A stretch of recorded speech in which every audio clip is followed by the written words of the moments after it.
ఆటలాగా పాటలాగా నేర్చుకుంటే రానిదంట స్నేహమంటే ఏమిటంటే పుస్తకాలు చెప్పలేని పాఠం అంట కోరుకుంటే చేరదంట వద్దు అంటే వెళ్ళదంట నేస్తమంటే ఏమిటంటే కన్నవాళ్ళు ఇవ్వలేని ఆస్తేనంట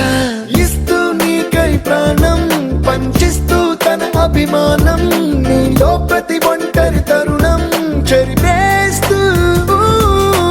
ఎన్నో వేల కథలు అరే ఇంకో కథ మొదలు छोटी छोटी छोटी छोटी छोटी छोटी बातें छोटी छोटी बातें बातें मीठी मीठी मीठी मीठी मीठी मीठी यादें मीठी मीठी यादें यादें